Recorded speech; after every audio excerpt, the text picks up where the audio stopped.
up and everything. All right, it is 5 o'clock. I'll call the Finance and Personnel Committee to order. We'll begin with the roll. Alder LaFave. Here. Alder Decker. Here. Alder Perella. Here. Alder Feldy. Nobody online. Alder Feldy is unexcused. Mitchell's here. We have a quorum. Will you all please join me in the pledge? Pledge allegiance to the flag of the United States of America and to the republic for which it stands, one nation, under God, indivisible, with liberty and justice for all.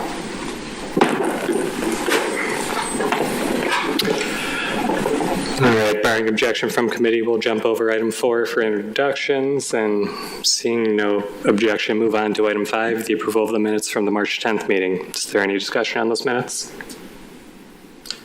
If not, we'd be looking for a motion to approve. I make a motion to approve. Second. All right, we have motion and a second, then seeing no discussion. All in favor? Aye. All opposed? Chair votes aye. The ayes have it, and the motion passes. The minutes are approved. Takes us into item 6, the first of, I believe, our spring cleaning list. Item 6 is RO number 93 of 2425, submitting a claim from Kelly Myron for alleged damages to vehicle after it was struck by a city vehicle. Hello, testing. Great.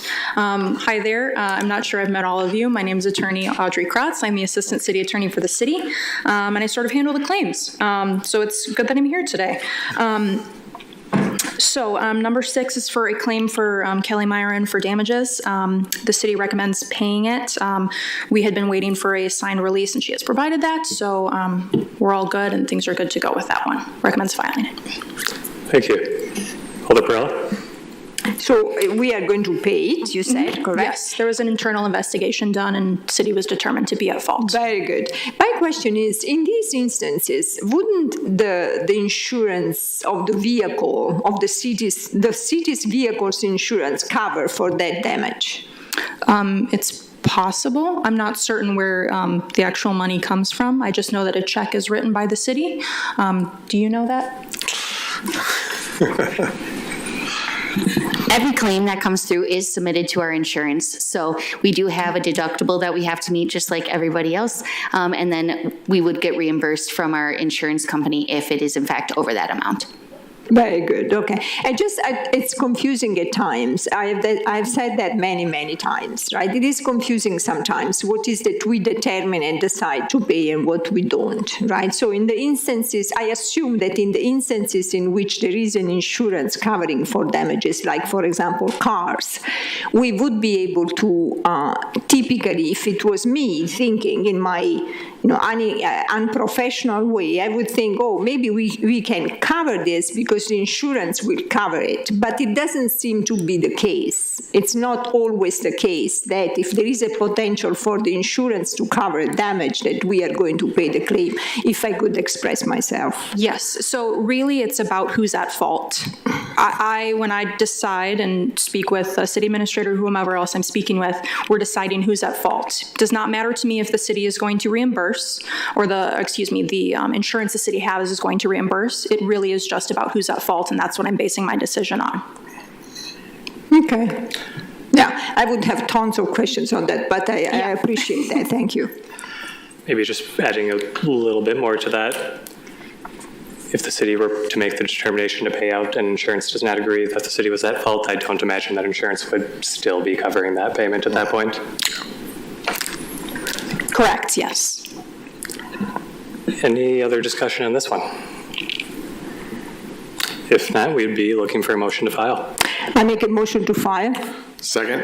Here we have a motion and a second, then seeing no further discussion, all in favor? Aye. All opposed? Chair votes aye. The ayes have it. The motion passes. That one is filed. Takes us to item 7, RO number 96, 2425, submitting a summons and complaint in the matter of Bank United NA versus Joseph P. Champeau et al. So this one is about the city having a lien on either a piece of property, or some such. This is the 6th foreclosure action that has been going on against this person or with Bank United. The city's lien has been fully satisfied, so this should be the last time this comes through. That's good to know because the name is very familiar at this point. Any questions or comments on this one? If not, we'd be looking for a motion to file. I make a motion to file. Second. All right, there's been a motion and a second, then seeing no discussion, all in favor? Aye. All opposed? Chair votes aye. The ayes have it. The motion passes. That one is filed. Takes us to item 8, RO number 118 of 2425. Submitting a claim from Chelsea Gray for alleged damages to house and vehicle when a city tree fell on them. So this one was recommended to be denied. Statutorily, there are requirements for when notice must be given for someone to bring forth a claim, and in this case, the claimant did not bring forth notice of claim or file their claim within this time that they needed to. So for that reason, the city recommends denying the claim. Alder Perrella? For example, in this case, I would have said this is not paid because this is in any case, regardless of the timing that has not been, the submission not being in on time, because it is a God's action or force majeure or whatever you want to call it, that is not, it's independent of the city's. So I can answer that in a more private way, so I can give you legal advice. Unfortunately, I can't give the world legal advice. But if you have questions outside of this hearing, I would say yes. But yes, you're thinking the right way, definitely, for sure. Okay, thank you. Any further discussion? If not, we would again be looking for a motion to file. I make a motion to file. Second. All right, there's been a motion and a second. Seeing no further discussion, all in favor? Aye. Aye. All opposed? Chair votes aye. The ayes have it. The motion passes. That one is filed as well. Common theme that we may be continuing. Item 9, RC number 255-2324. Submitting a notice of circumstances and notice of claim from William T. Stewart, attorney at law, regarding Sheboygan Acquisitions LCC and Sheboygan Resort Operator LCC. So after notice of claim has been given to the city, there is a time limit in which the attorney on behalf of the claimant or the claimant themselves must bring the actual claim. So notice of claim is just letting the city know that circumstances arose such that they may be responsible for something. So it has been over the statute of limitations since when this notice of claim was given. Since there has been no claim filed, the city recommends filing this. Questions or comments? We are talking about the item 9, correct, Chair? Yes. Yes. So, and why then because this is passed from 2022 to 2023 to 2024 to 2024. Things have to get passed to every new council. So because the statute of limitations is, in this case, I believe to be 3 years, and the council terms do not run more than 1 year, you have to continue to refer it over to the new council so that they do have it on, in the ability to put it on the agenda.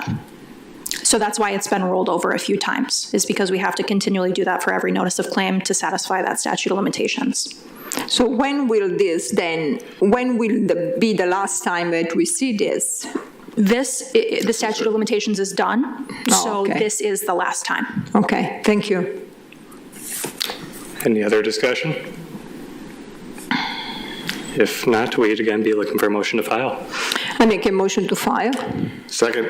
All right, we have a motion and a second, then seeing no further discussion, all in favor? Aye. All opposed? Chair votes aye. The ayes have it. The motion passes. That one is filed. Next up is item 10, which is RC number 256-2324, submitting a claim from Progressive Subrogation for alleged damages and injuries that occurred when a City of Sheboygan police vehicle hit their insured. So this one, again, very similar to the last one. The statute of limitations has run out. We require, what's the word I'm looking for? Release of claims for the future whenever the city does pay something out. It requires that the city be released from any future claims regarding that same incident. And in this case, Progressive and or the claimant never filed the release. So because of that, we would never send the check, and it's been years and they have not done so. So the statute of limitations has run out. Questions or comments? If not, we'd be looking for a motion to file. I make a motion to file. Second. All right, we have a motion and a second. Seeing no discussion, all in favor? Aye. All opposed? Chair votes aye. The ayes have it. The motion passes. That one is filed. Takes us to item 11, which is RC number 257 of 2324, submitting an amended notice of circumstances of claim from Habish Rotier SC for alleged damages that Austin Steeb sustained on December 18th, 2020. This is very similar to the other notice of claim that I was speaking about, where the statute of limitations has been passed. Because no actual claim came through regarding this notice of claim, statute of limitations has passed. City recommends filing it. Questions or comments? If not, we would be looking for a motion to file. I make a motion to file. Second. All right, we have a motion and a second, then seeing no discussion, all in favor? Aye. Aye. All opposed? Chair votes aye. The ayes have it, and the motion passes. That one is filed. Brings us to item 12, RC number 258 of 2324, submitting a summons and complaint in the matter of Walmart Real Estate Business Trust versus City of Sheboygan. So this, Walmart, the plaintiff, motioned for a voluntary dismissal. So they are releasing the city from this lawsuit. This applies to, or at least in this specific case, there may be other, things out there, but this applies to number 12 on this agenda, number 13 on this agenda, and number 14 on this agenda. The plaintiff voluntarily dismissed. And the chair did mean to ask we take all of those at the same time, but we can do the next two together. The case related to, I guess, what's colloquially known as the dark store theory. I am not certain. All I know is that since it has been dismissed, the city has been released. Fair enough. I apologize for that. Any other discussion on this one? If not, we would be looking for a motion to file. I make a motion to file. Second. All right, we have a motion and a second, then seeing no further discussion, all in favor? Aye. Aye. All opposed? Chair votes aye. The ayes have it, and the motion passes. That one is filed.